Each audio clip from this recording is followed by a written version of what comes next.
Let me show you where I am at so far. I still have a few things to do on this design, which I am going to try to show you now and show you what I have done so far.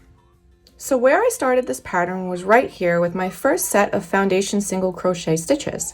I then proceeded to work down the back, increasing on every other side to create this nice gentle increase for the racerback portion of this vest. When I reached a certain point, I began increasing on both sides of the rows for a more drastic increase coming into the armpit. The armpit area was then created by an extension of foundation single crochet stitches to create this entire portion of the back you see here. I then worked in back and forth rows with no more increases and decreases here for a few rows. What I then did was reattach my yarn in my foundation single crochet to continue working forward for the straps. I worked a few rows of the center single crochet, and then at which point I split. Right here I was playing around with the width of my strap. I decided that I liked this better and then completely forgot to come back in and fix this. For the straps, I then continued to work down until I reached a certain point at which I began again increasing only along one edge. I mirrored that on the other side, brought this nice gentle increase all the way down until I reached a certain point within the armpit area that I began again increasing on both rows instead of just the one, so that this way this would come down just enough to meet this portion that I had created for the armpit. Once I reached that point, I then began again working rows of center single crochet with no more increases and decreases until this thickness matched this thickness.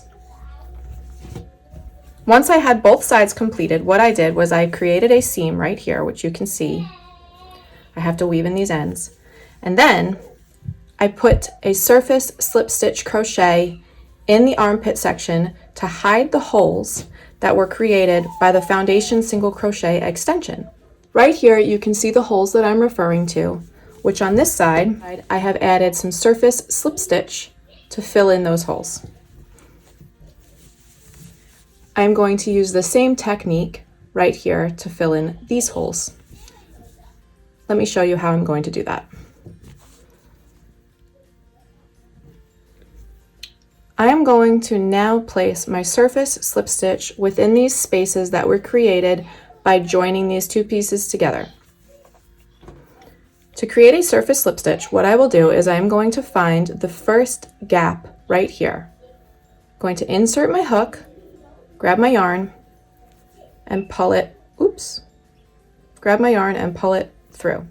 I'm going to make sure that I leave a long enough tail so that this way I can hide it well.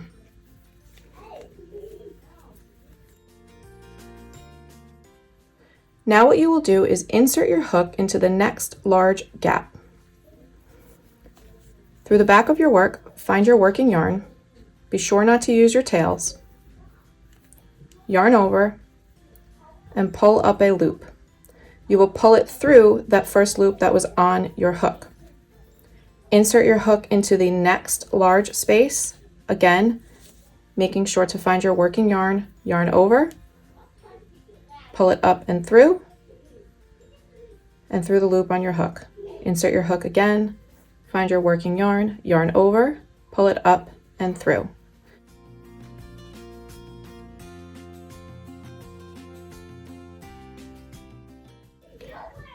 You are going to continue doing this across the back portion here where the gaps were created by joining the two pieces together with your single crochet, which will fill in this space as well as add a little bit more structure and some visual details.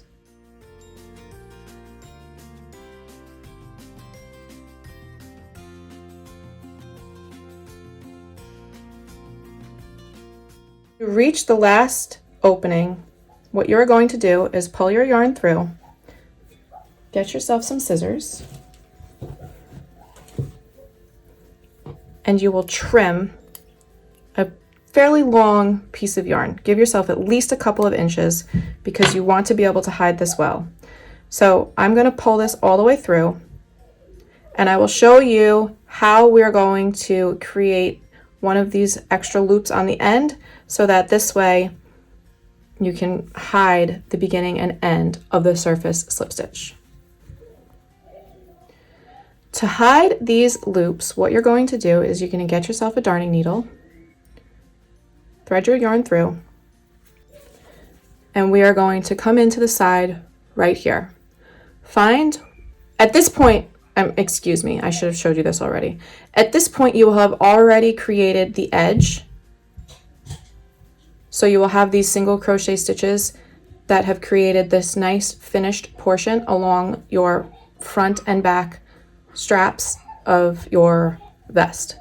So you've done this, and now what you're going to do with this piece that you have filled in is you are going to come into one of these single crochets, whichever one is best in line, put your hook, your darning needle, excuse me, under the two front bars of that single crochet stitch. Pull this yarn through, and then come back to your last surface slip stitch and put your yarn underneath and push it through to the back. What this will do is pull it in line. Well, it should pull it in line. There we go. Pull it in line so that it hides it nicely and you cannot see where it begins and ends. We are going to mimic that on this other side here. So again, grabbing my tail that I left, nice long tail, flip this around so it's a little bit easier. What I will do is I am going to come up through one of these single crochet stitches in between them, not through them, in between. Let's see, right here. Pull my yarn through, find my first surface slip stitch right here, and I'm going to insert my hook under both bars or loops of that surface slip stitch, pull it all the way through, and then come back down through again on this single crochet. And that right there will hide that tail beautifully. Now all that's left to do is to weave these tails in on the back. And it hides the beginning and the end of the surface slip stitch perfectly. Okay, so the next thing that I did is that once I seamed these pieces together, what happened was this all became one long row for me to work in.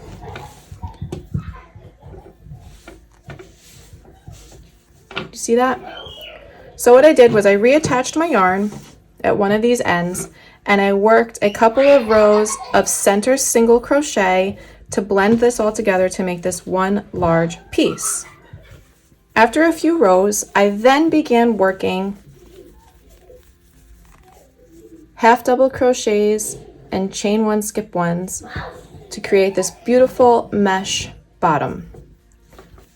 I did that for a few rows, and then once I reached the end, I did a few solid rows of half double crochet with a final row of single crochet.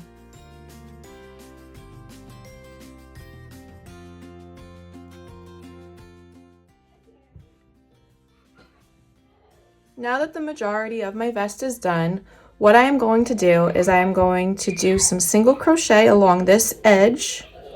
Actually, the edge looks pretty good, don't you think? I'm going to play around with the detailing a little bit on how I want to finish this. What I will be doing is I will leave this front portion raw because this edge is actually really nice. Lastly, the final detail that I want to add is just like I added this surface slip stitch under the armpit and to the back portion of the racer back. If I have enough yarn, I plan on putting that right here as well, just to tie it all together. All right, so I successfully finished up my vest. I added all the details that I wanted to add to it. It is written and my photographs have been taken. So I did have enough yarn to add in this surface slip stitch detailing like I wanted to, where the transition between the center single crochet and the half double crochet chain one, skip one started. I think it was a very good decision to be able to put that there. This way, it also comes along and ties in. There's a piece of my hair woven in. It ties in so nicely with the detail under the armpit, with this detail right here alongside the detail across the back. Overall, I have to say I am definitely happy with how this design turned out.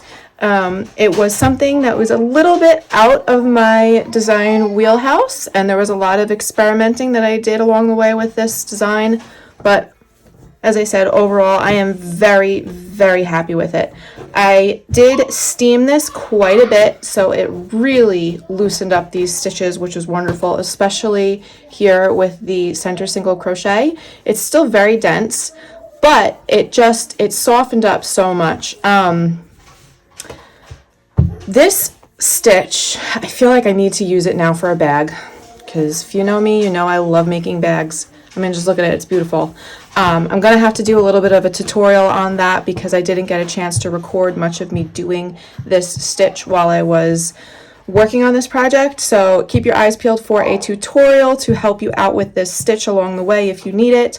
Otherwise, I am so glad that you have joined me on my little bit of a journey making this design, and I hope that you love it as much as I do.